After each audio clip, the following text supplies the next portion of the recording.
Apa sih perannya agama untuk hidup kita? Saya sebut saja berdasarkan psikologi Islam, ilmu jiwa khasnya Islam.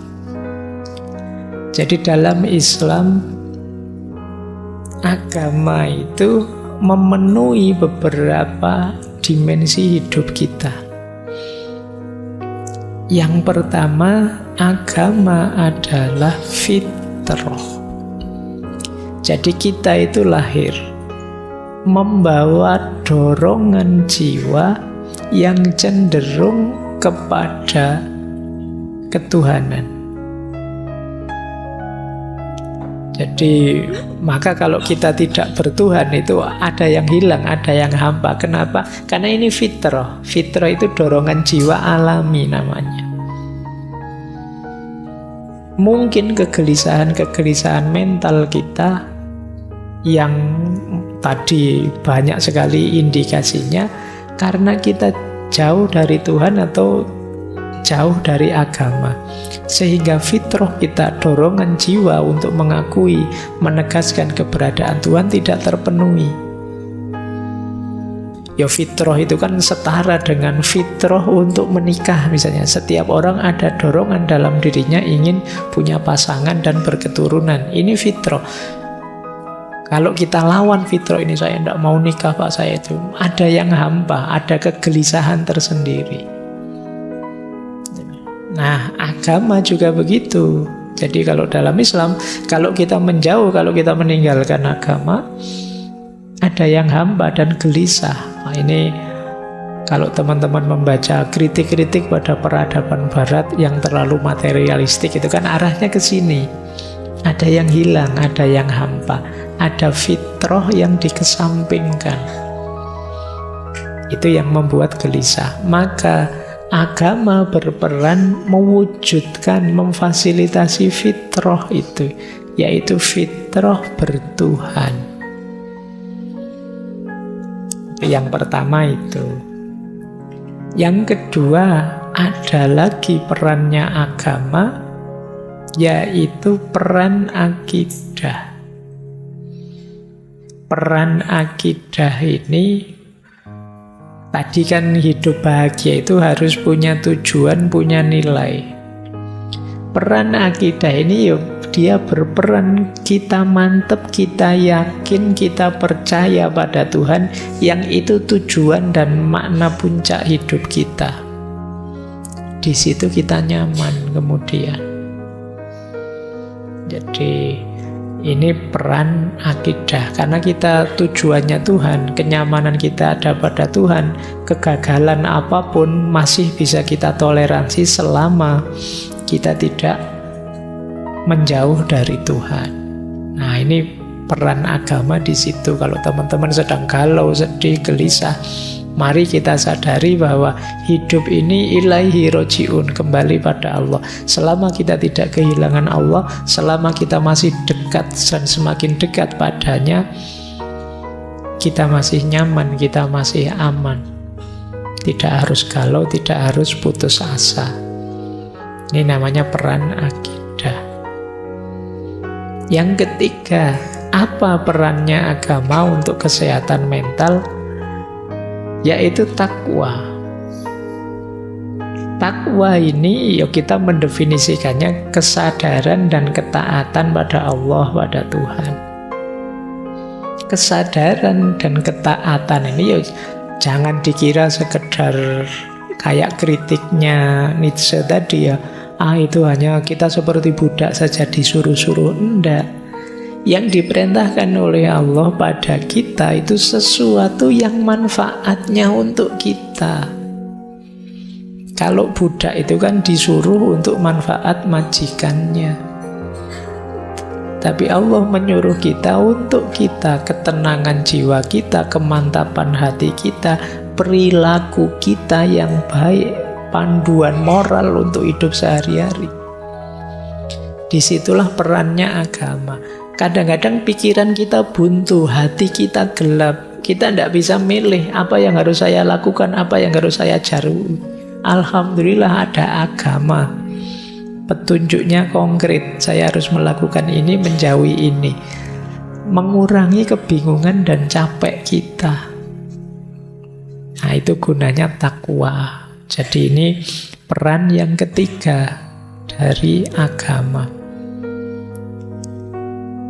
Yang keempat, agama juga punya peran evaluatif.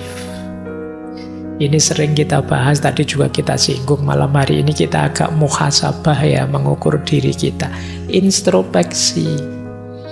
Agama jadi standar-standar. Orang muhasabah itu kan ngukur sebaik mana perbuatanku, pikiranku, perasaanku. Aku ini tambah baik apa tidak. Evaluasi diri, introspeksi diri kan penting. Cuma kalau kita tidak punya standar-standar, sulit kita muhasabah. Pak, saya tafakur tentang diri saya, Pak. Kelihatannya saya lebih baik sekarang, Pak. Loh, lebih baik itu dilihat dari mananya. Nah, kalian perlu standar. Nah, agama menyediakan standar itu. Muhasabahmu lebih simpel sekarang. Pak, rasanya kok saya tambah jauh ya Pak dari Allah. Nanti kan kamu punya standar sekarang.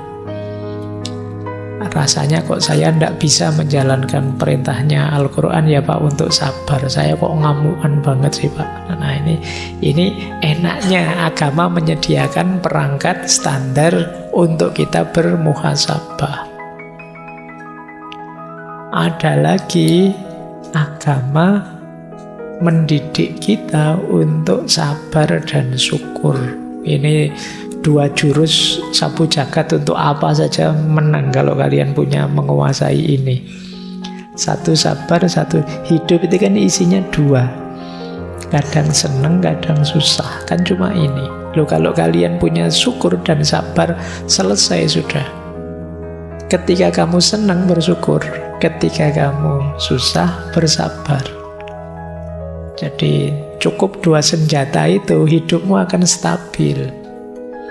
Masalah dalam hidup kita kan ketika senang, kita lepas kendali. Ketika sedih, kita drop, putus asa. Nah, untuk biar tidak lepas kendali dan putus asa, ya syukur dan sabar. Dan agama menguatkan di situ. Jadi kalau tanpa sandaran agama, ya syukur itu kan rasanya hampa. Kamu bersyukur pada siapa? Ketika ada agama, bersyukurnya pada Tuhan yang menganugerahkan kenikmatan ini sekarang. Ketika tidak ada objek untuk disyukuri kan, terus kamu balik ke dirimu sendiri, bersyukurnya ke dirimu sendiri. Iya, sekarang pas kamu sukses, pas gagal, ketika kamu kembalikan ke dirimu sendiri, terus kamu jatuhnya putus asa. Ketika kembali ke dirimu sendiri, kalau sukses sombong, kalau gagal putus asa. Nah, itu gunanya kita punya agama untuk meminimalisir efek dari problem mental tadi. Dan yang terakhir, peran agama dari perspektif ilmu jiwa Islam, psikologi Islam, itu ihsan. Agama mengajarkan kita untuk memuncakkan kebaikan. Ya, mudahnya menyempurnakan segala kebaikan kita hanya pada Allah saja. Ini lebih menenteramkan. Sering saya ilustrasikan ya, hidup ini ada beberapa level motif tindakan kita. Ada karena kewajiban saja, ada karena kebutuhan, dan yang paling tinggi ya karena ketulusan, keikhlasan, kemurnian pada Tuhan saja. Nah, agama menyarankan segala perbuatan kita dipuncakkan sampai ke level lillahi ta'ala. Tidak sekedar karena pamrih, apalagi karena kewajiban. Segala sedih, galau, kecewa kita muncul karena ada pamrih-pamrih biasanya. Seperti saya bilang tadi ya di pengantar waktu launching buku tadi kan saya bilang, kalau tidak ada target apa-apa ya tidak mengecewai apa-apa. Tapi kalau kalian motif pamrihmu banyak ya kecewamu banyak.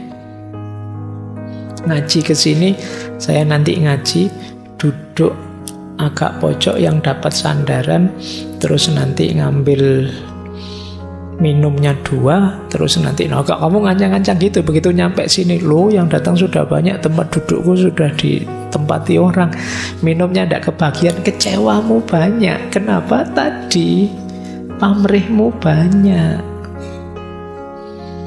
Nanti kalau sudah selesai pingin ngobrol sebentar sama Pak Faiz, yang ngantri banyak, kamu tidak sempat maju sampai jengkel. Nah, kecewamu banyak karena pamrihmu banyak. Kalau tadi tidak pamrih apa-apa, mungkin tidak ada yang kecewa. Tapi karena kamu target dan meleset jadi kecewa. Maka dalam agama kita diminta ihsan. Ihsan itu kan kalau dalam Islam anta budallaha ka'annaka tarahu wa illam takun tarahu fa innahu yaraka. Melakukan apapun ikhlas karena Allah saja. Itu lebih nyaman untuk mental kita. Jadi ini gambaran umum sederhananya. Apa kalau ada yang tanya peran agama untuk kesehatan mental? Kalau dari Islam, agama memberikan fitrah, memberikan akidah, memberikan takwa, memfasilitasi muhasabah, mendorong kita untuk sabar, syukur, dan ihsan. Dan ini efeknya luar biasa untuk kesehatan mental kita. Kalau inginnya lebih konkret, bisa misalnya, ini contoh dari kitabnya Imam Ghazali, Ihya Ulumuddin. Ini kalau teman-teman jeli ya, ada beberapa tips mengatasi problem kesehatan mental versinya Imam Ghazali. Ini hasil pencermatan saya sekilas saja, sebenarnya masih banyak. Misalnya, untuk mengatasi degradasi moral. Kalau kegalauan hidupmu, stresmu, sakit mentalmu, karena kamu merasa banyak maksiat, banyak dosa, saya terlalu sering maksiat mungkin Pak ya, saya terlalu, terus kamu galau sendiri, stres sendiri gara-gara itu, solusinya 2 kata Imam Ghazali, taubat dan tazkiyatun nafas. Ayo ditobati, terus pelan-pelan kita bersihkan hati kita. Cara membersihkannya, nawa itu tidak mengulang lagi maksiat-maksiat yang kemarin saya jalankan, dosa-dosa yang kemarin saya lakukan. Ini akan meringankanmu. Jadi taubat itu kan semacam menetralisir segala beban dosa dan kemaksiatan yang selama ini kalian lakukan, yang membuatmu stres. Tapi dengan melakukan itu plus pembersihan jiwa, jiwamu akan lebih tenang. Jadi itu tips dari Imam Ghazali. Solusi pertamanya justru taubat. Jangan lupa ini ya. Karena kalau jiwa kita masih kotor, tiba-tiba saya ingin menutup dosa saya dengan puasa, dengan sholat ini itu, ya belum, diawali taubat dulu, membersihkan wadahnya dulu. Nah, ini mengatasi degradasi moral. Kalau teman-teman merasa hampa makna, hampa tujuan, saya bingung ini Pak, hidup saya mau kemana? Saya harus bagaimana menjalani hidup ini? Imam Ghazali menyarankan 2, syuhud dan qanaah lah. Qanaah itu merasa cukup dengan apapun yang saya miliki saat ini. Zuhud itu kondisi jiwa kita yang tidak lagi tergoda oleh hal-hal duniawi.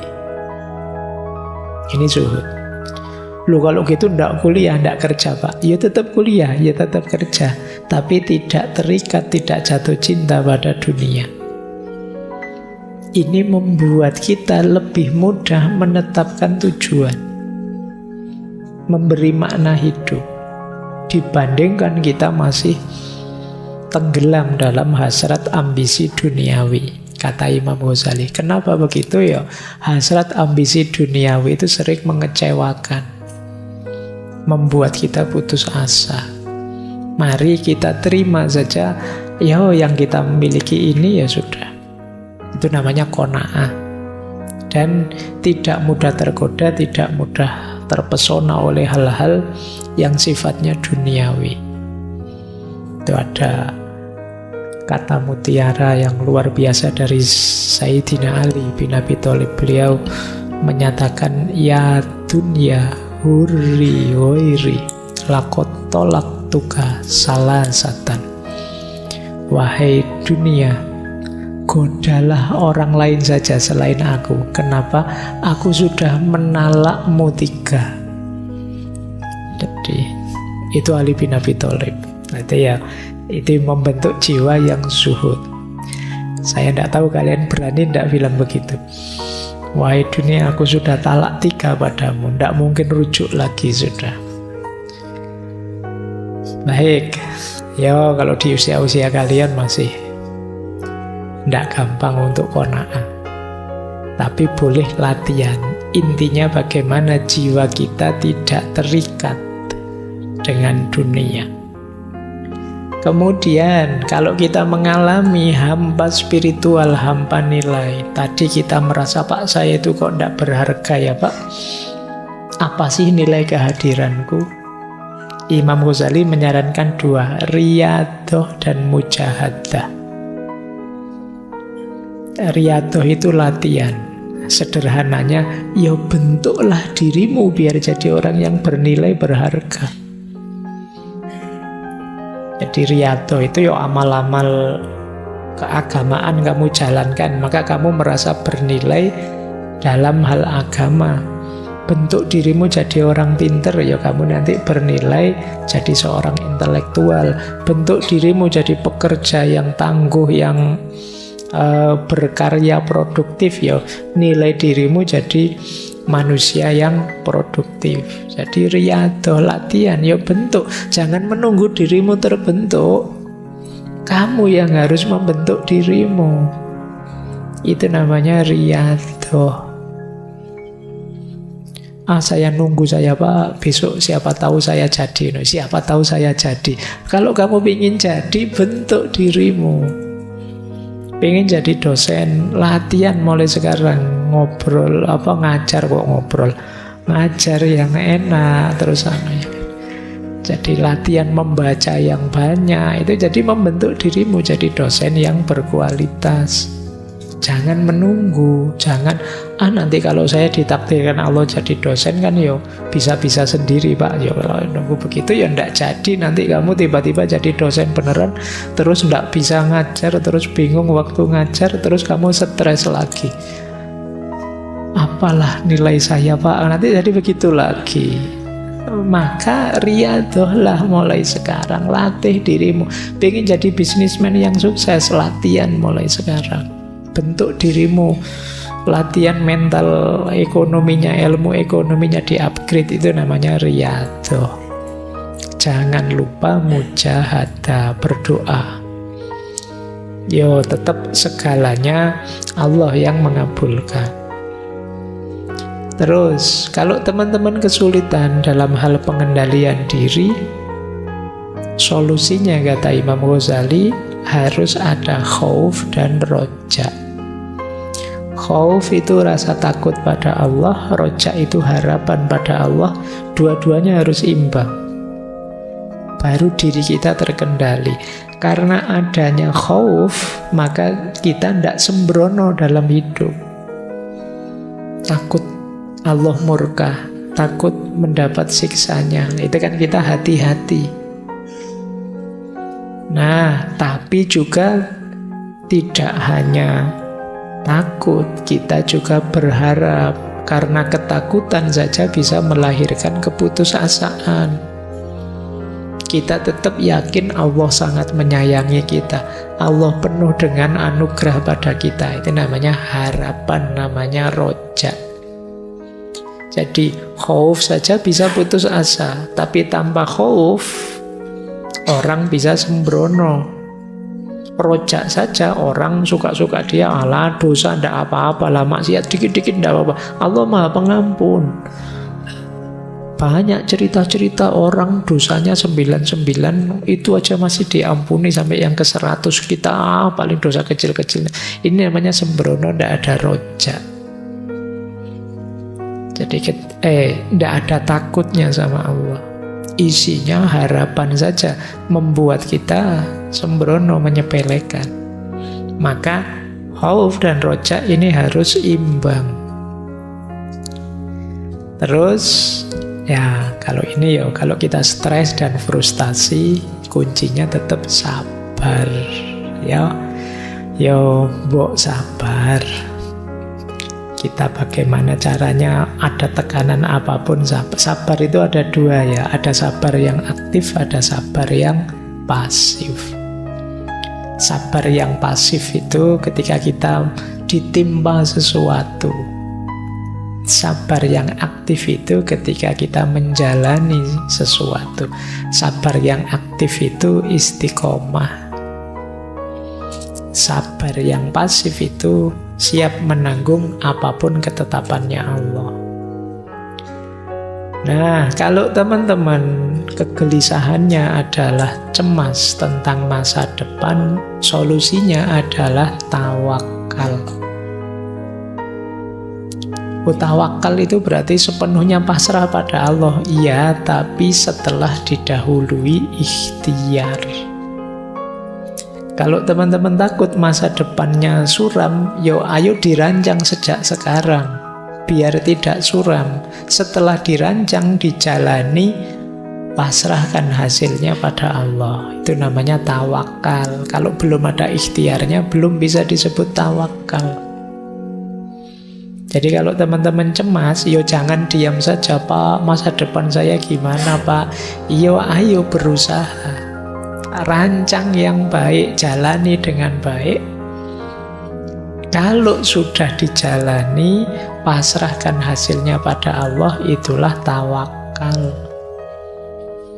Nah, itu akan nyaman untuk diri kita.